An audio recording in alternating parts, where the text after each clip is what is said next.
fantastic to be in this building, isn't it?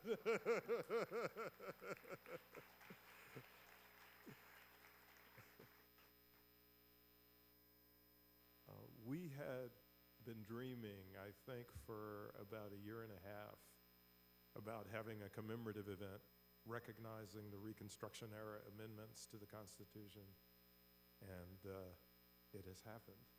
And I'm just thrilled to have this community of scholars at all stages of their careers with us to join us for this commemoration of the events that actually are associated with the conclusion of slavery in the United States as a formal scheme of life, and also the entry point, an entry point that is yet to be fulfilled, but the entry point for Black Americans to become Black Americans. I'm William Darity Jr. I serve as director of the Samuel DuBois Cook Center on Social Equity, and I also hold the title of the Samuel DuBois Cook Professor at Duke University. And I think that another dimension of this evening's activities are the celebration of two of the most distinguished scholars, Black scholars, who have ever been associated with Duke University. I'd like to speak first about the scholar whose name provides me with the honor of being a professor, a distinguished professor at Duke, but also whose name honors us by being the name that's associated with the Cook Center, and that's Dr. Samuel DuBois Cook. And both his son and his daughter, Sam and Karen Cook, are with us. So Sam and Karen.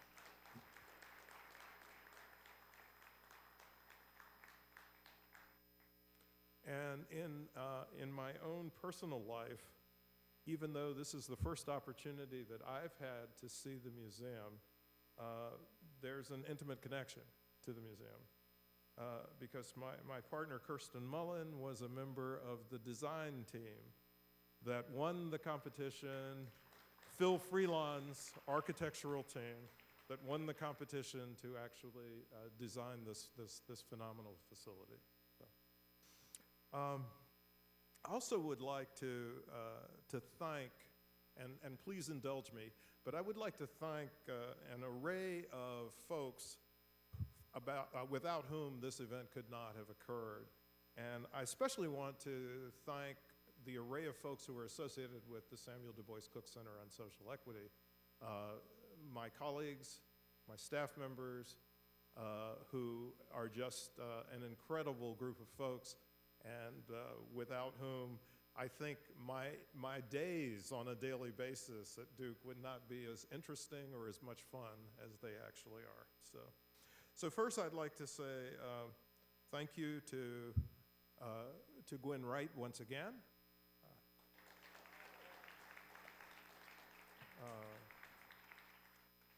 Our Director of Strategic Initiatives and Collaborations.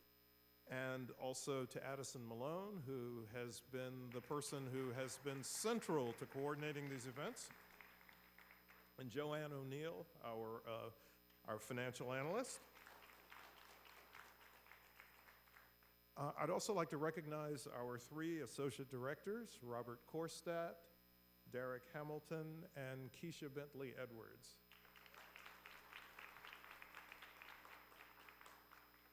Salima El-Amin, our director of the Global Inequality Research Institute, and also she serves as the coordinator for the Diversity Initiative for Tenure in Economics. Then there are two folks who work closely with Derek Hamilton and myself, and they tolerate my request for additional data, graphs, tables, and ideas at any time of the day or night. And these are Kai Zhao, our statistician, and Mark Paul, postdoctoral fellow with the center. There are two members of our working group on educational policy who are with us, Kristen Stevens and David Malone. I'd also like to recognize the group of students who serve as the teaching assistants for a university course that we're now conducting at Duke on race and higher education in the South. And this team has played dual roles in multiple capacities at this conference, but let me recognize them in this context: Aaron Colston, David Romine, Katerina Chiapris, Imari Smith, and Martine Aurelian.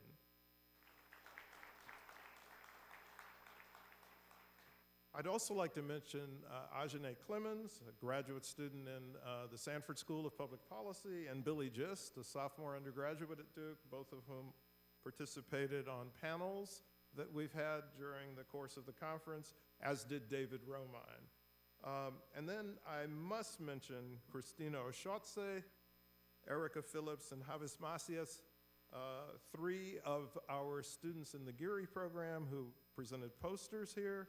And I must also mention Kristen Cooksey, who was the leader of the workshop that we had earlier today on the question of how you go about actually doing social science research in an academic setting, and how you go about actually making that research matter. So I'm very, very excited about this evening and the closing portions of the conference tomorrow. And I'm very thankful to all of you for being participants and contributing your best efforts and your best ideas to this commemorative event. And finally, I must say a word of appreciation to the National Science Foundation and the Kellogg Foundation for the support that they've given us in conducting this event.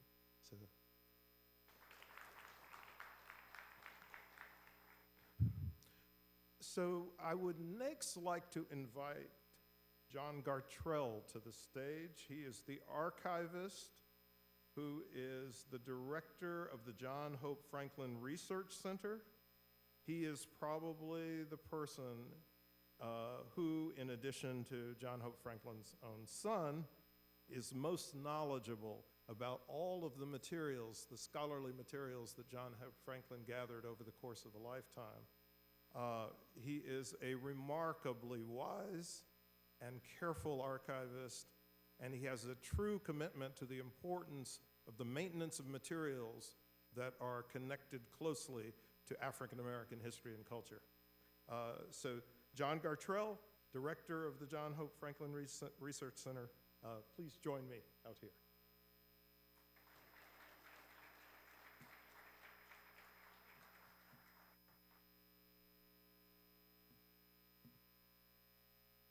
Good evening, everyone. It is, as Sandy said, a pleasure to be here in this magnificent building. I've heard quite a lot about it from the gentleman I'm going to introduce in a moment, Dr. John Whittington Franklin. In my role at Duke as director of the Franklin Research Center, I have the privilege of working with phenomenal historical materials, and among them is the collection of Dr. Franklin. When I first came to Duke in November of 2012, I was notified that the library had committed to doing an exhibition on Dr. Franklin's life, because in 2015, the university would be celebrating his 100th birthday.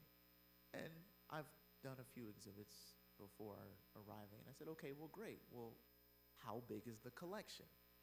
And they said, oh, it's about 300 boxes. And I use that as a benchmark when I work with students in class. Is I always try to get them to think that if we were to put your life in a box, how many boxes would someone like me need? Would I need a small sedan? Would I need a U-Haul? Or would I have to call a company to come move your life? And I think one of the enduring legacies of Dr. Franklin is that he had the foresight to place his materials in a repository, and it didn't hurt that Duke made the commitment to name a research center after him. And I'm very proud to say that the Franklin Research Center is the very first thing to be named after Dr. Franklin at Duke.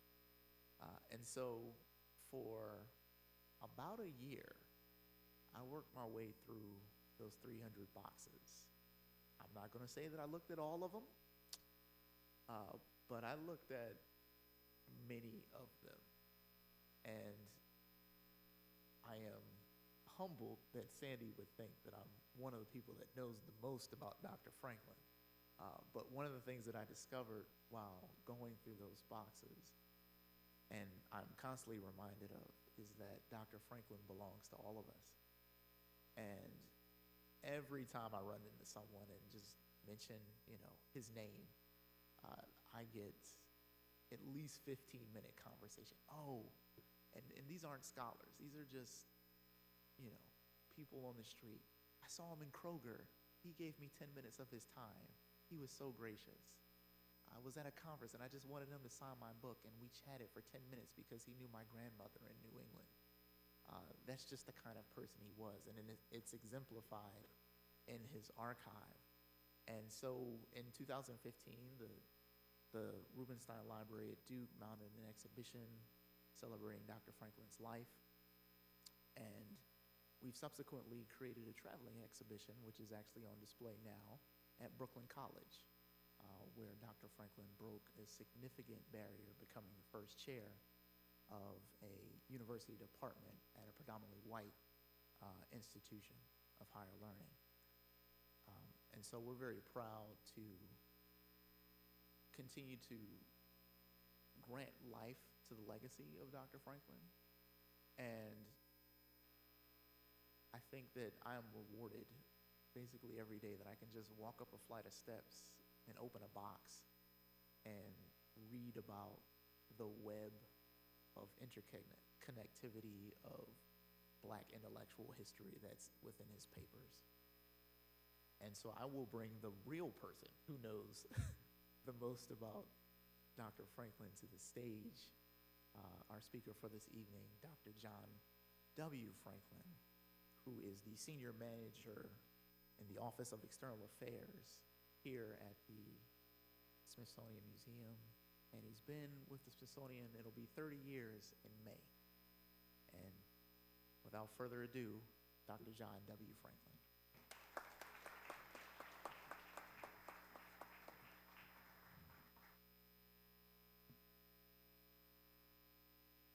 Good evening and welcome to the National Museum of African American History and Culture. You have a great treat ahead of you exploring this building.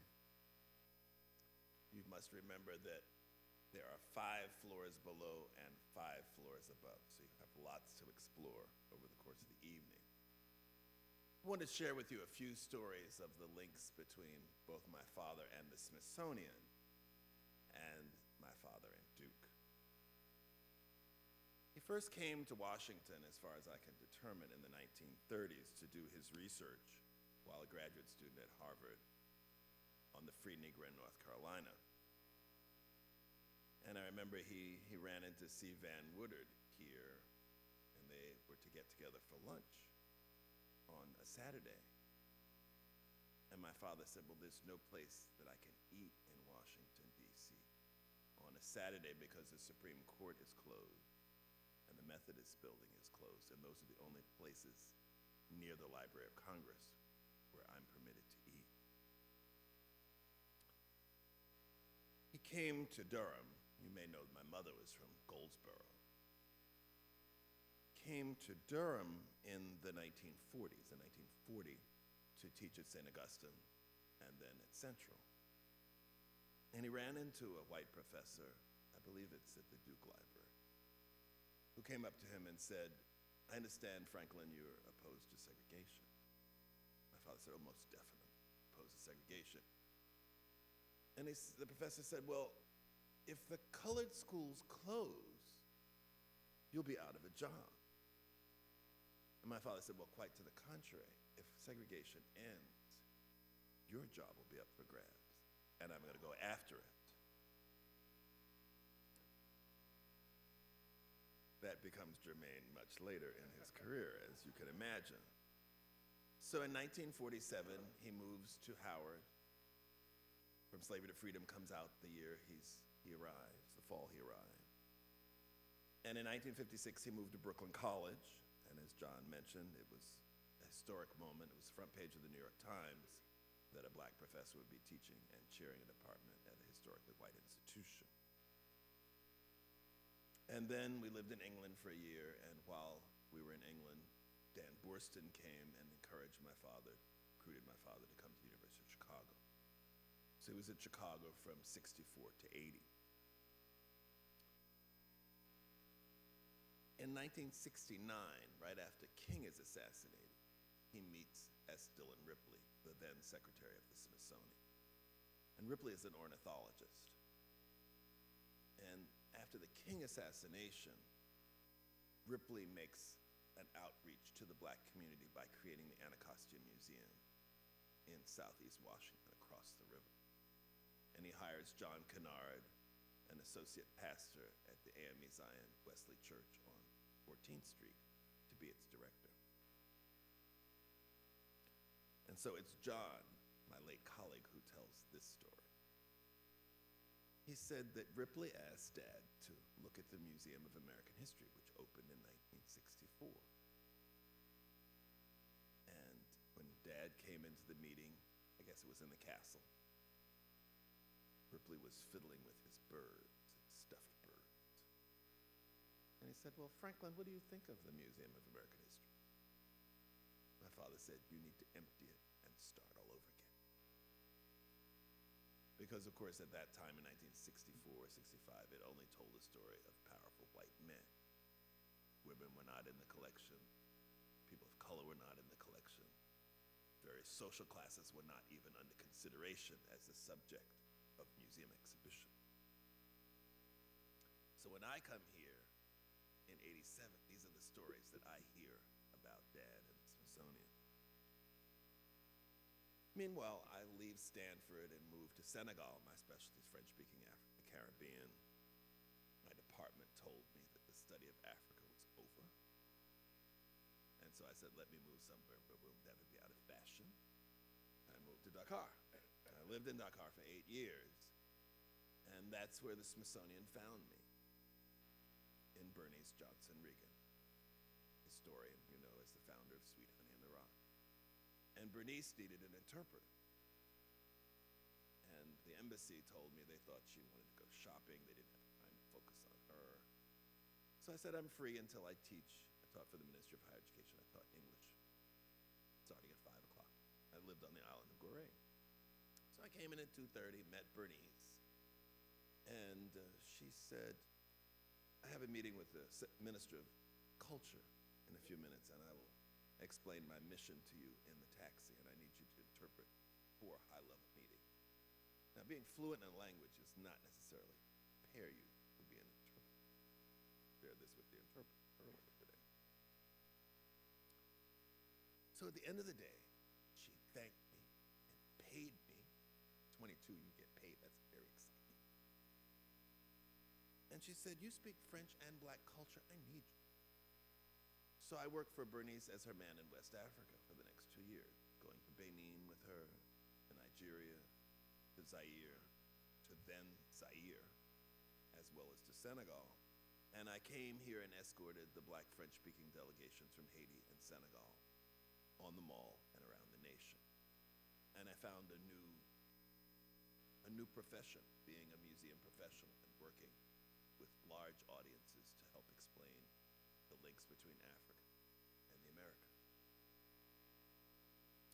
While I was away, my parents moved to Durham. They left Chicago and come to Durham for my father to be a fellow at the National Humanities Center from 1980 to 1993.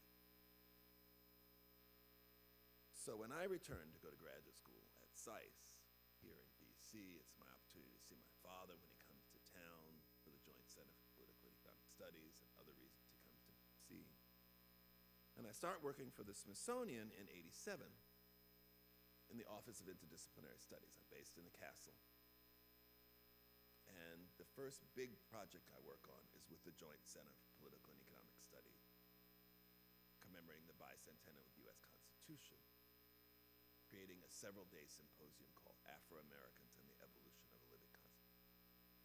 And we brought all the heavy, Mary Frances Baird, people from the law, Drew Day, marvelous group, Leon Higgin, to look at the various aspects in which African Americans changed the Constitution, force our Constitution to live up its words. Bob Adams, the former dean of social sciences at the University of Chicago, is by then secretary of the Smithsonian.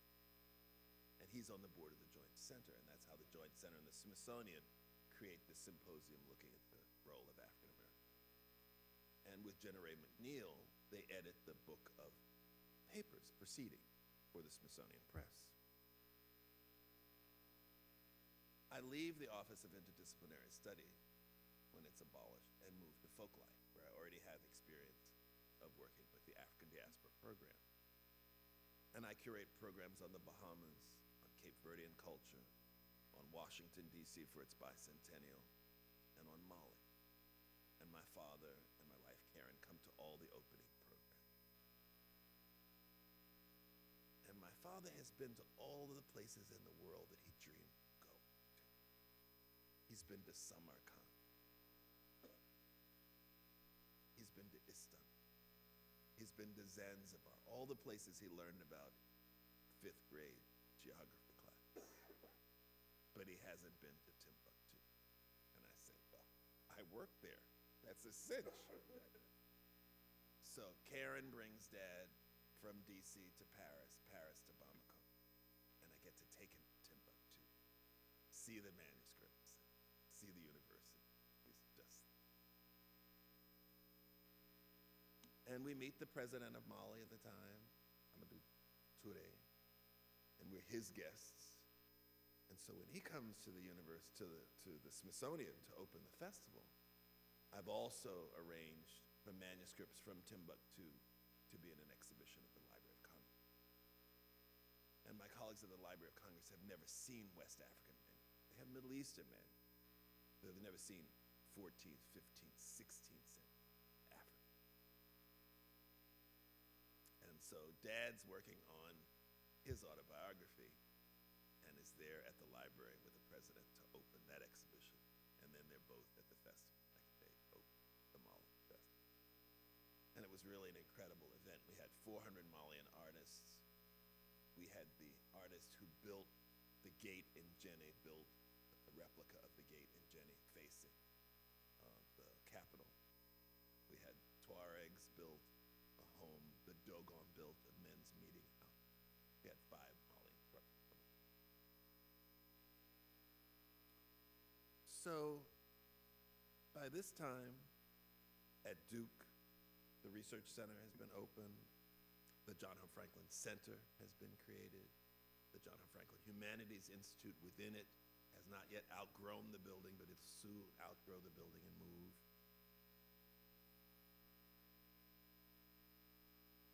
And in 2005, this museum, which has been in long gestation, outside beyond the staircase, there's an exhibition called A Century in the Making. You know, this museum was the dream of our Civil War veteran who began agitating in 1915 for the creation of this museum. So when I come here in the 80s, it's already under discussion. There's an initial commission that recommends that the Arts and Industries building become the first stage of the museum until we have enough to build a new building. And Dad is asked by the secretary of the Smithsonian and the undersecretary. They fly to Durham and ask him to chair the Scholarly Advisory Committee. Because all Smithsonian museums are research-based institutions.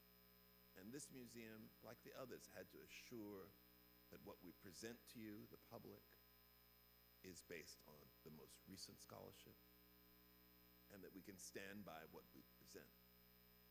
And so Dad coming here and chairing the Scholarly Advisory Committee gave the Smithsonian the credibility it needed to embark on this venture, as well as the gravitas to treat this subject with the seriousness that it deserved. When you go down to the history galleries, you'll see that the first quote is from my father. It says, "We must tell the unvarnished truth." You know, we have a habit in the United States of only telling the happy history side. We leave out the native people, Japanese interned, the slavery, many other unsavory parts. So, as we approached his centennial, you may not all know that my father then began to teach at Duke. He taught in the history department.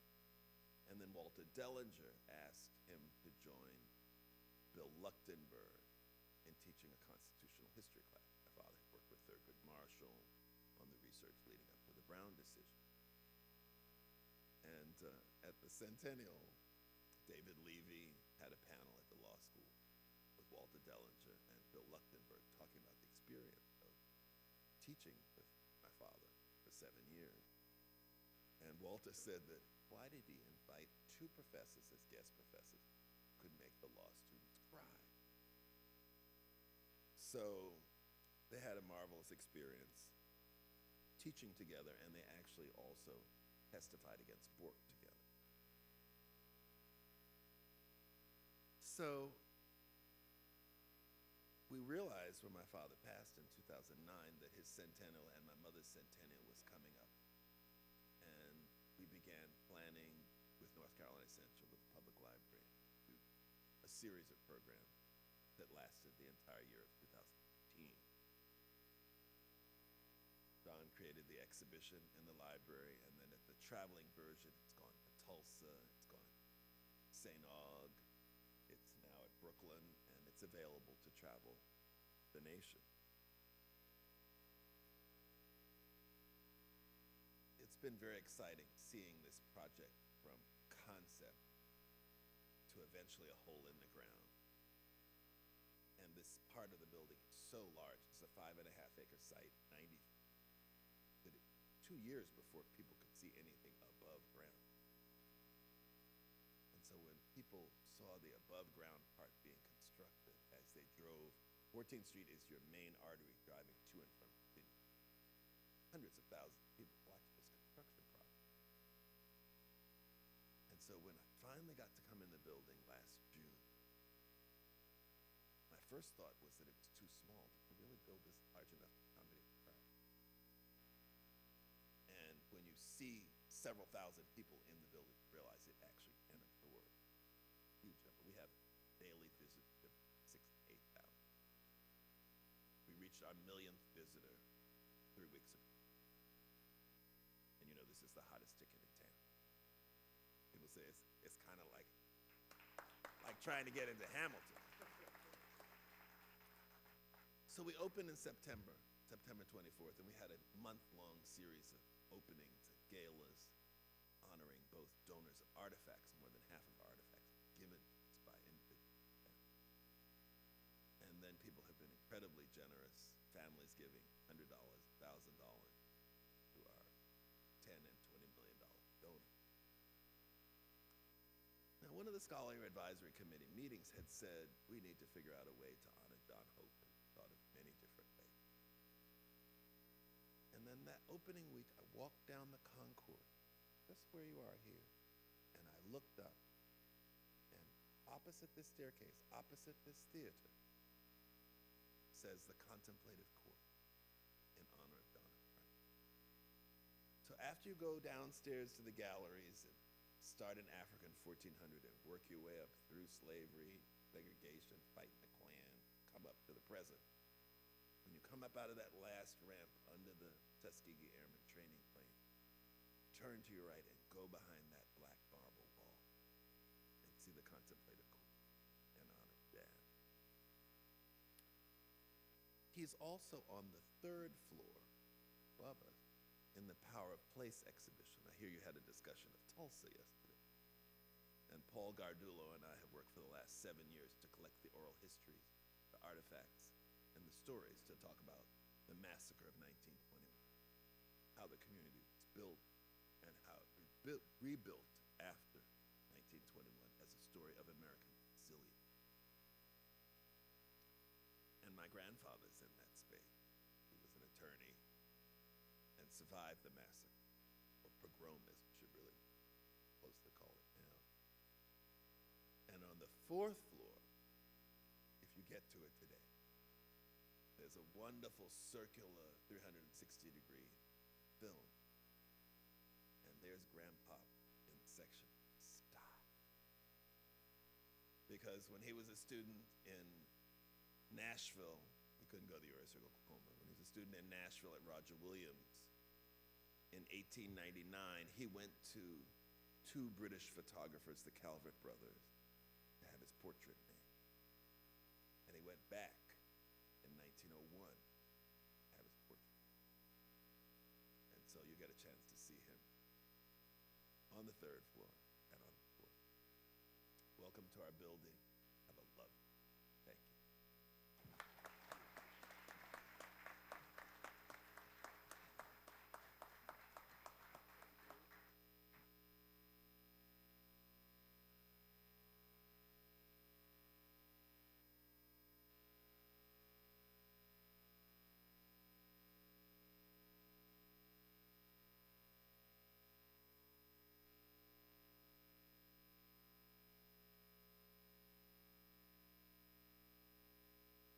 Dr. Frank, we would like to present token, our appreciation. Okay. Much admire your work and how our great opportunity.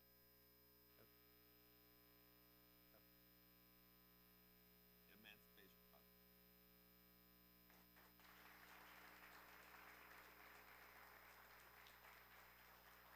Thank you so much. Thank you.